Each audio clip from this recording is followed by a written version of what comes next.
Hi, everybody, and welcome to the show. It is Wednesday, November the 26th. You are listening to Open Mic. It is the week of Thanksgiving, and with that, we all give thanks for the blessings in our lives. Of course, one of the blessings of being a Detroiter is the sports tradition that comes with Thanksgiving. Of course, football. And there will be football played at Ford Field on Thursday, Friday, Saturday, and Sunday. Lions and Packers tomorrow in the annual Thanksgiving Day game. Then the MHSAA football finals for half the divisions on Friday. Michigan State and Maryland meet in a Big Ten matchup on Saturday night. Then on Sunday, the other half of the MHSAA state football final. So a lot to look forward to. And I want to start this show with one of our sportscasters from Wayne State University, Gabe Loper, who chronicles the history of Thanksgiving Day football in Detroit. Now, it's a tradition that dates back all the way back to 1934. But why Detroit and why on Thanksgiving? From Bobby Lane to Barry Sanders to Calvin Johnson to present day, here's an oral history from Wayne State University's Gabe Loper on a tradition we all look forward to.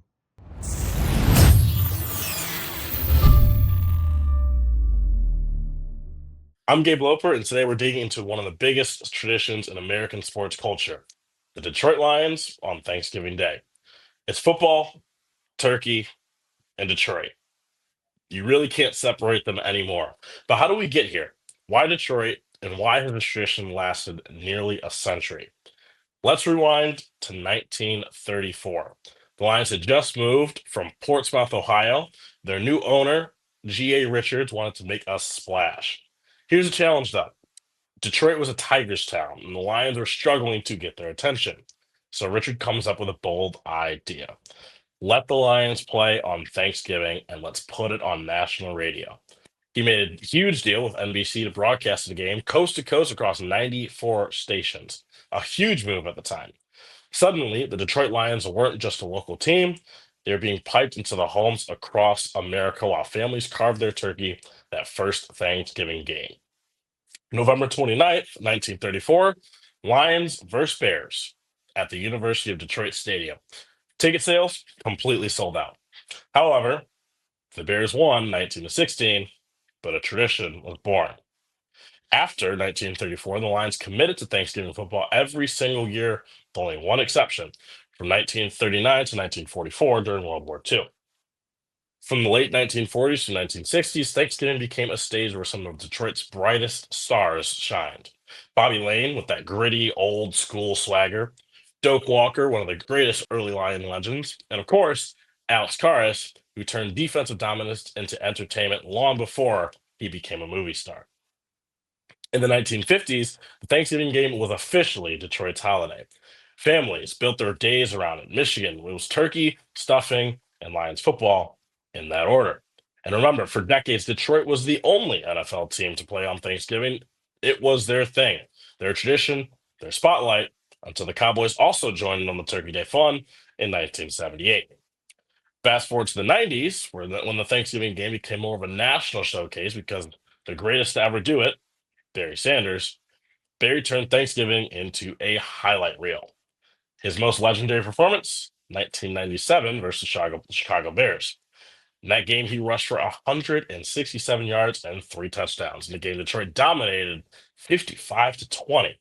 If you watch the tape, it looks like the Bears defense was trying to tackle smoke.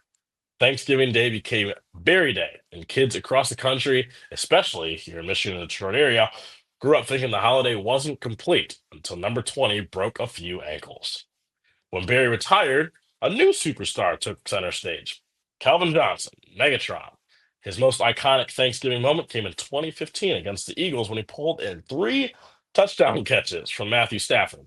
Stafford, by the way, holds the record for the most Lions touchdowns on Thanksgiving. The guy absolutely feasted. And in the 2010s, the Lions quietly built a reputation. The teams did not want to face Detroit on Thanksgiving. From 2013 to 2016, the Lions won 4 straight holiday games. Detroit might have struggled in other parts of the season, but Turkey Day, that was their home turf. Of course, we can't talk about history without mentioning the tough years, especially from 2004 to 2012. The Lions went through a brutal Thanksgiving stretch, including the 0-16 season in 2008. Those years were tough. The rest of the country joked about the Lions ruining Thanksgiving. But here's the thing. Detroit never lost the tradition. Even in the hardest seasons, Ford Field was sold out. The city kept showing up.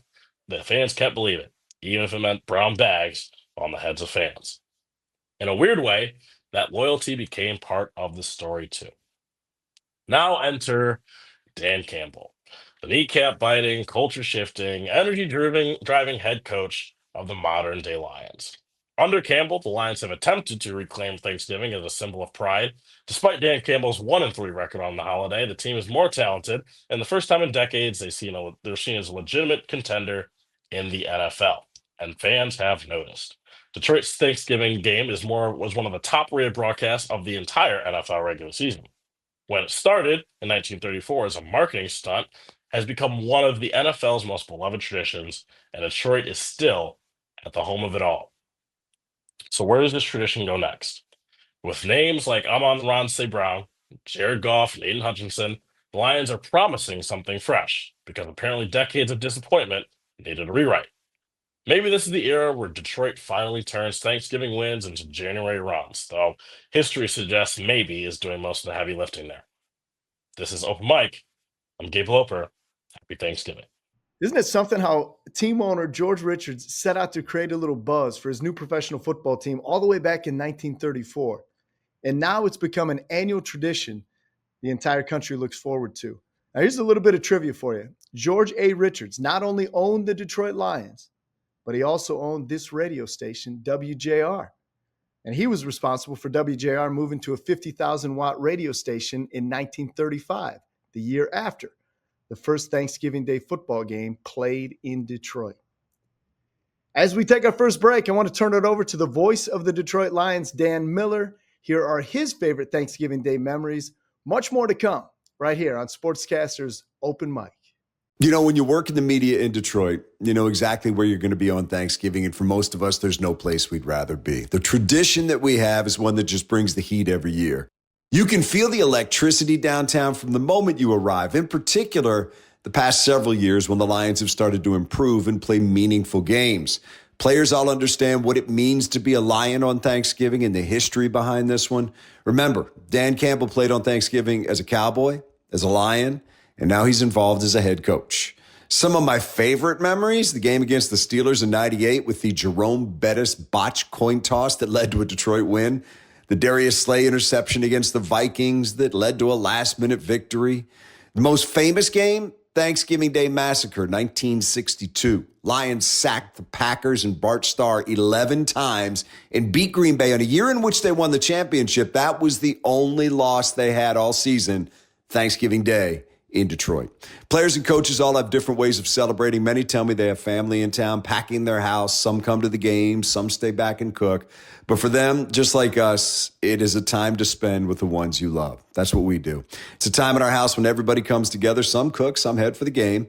It's a great day. Even better if the Lions can win. And believe me, if they do, that Thanksgiving dinner tastes just a little bit better.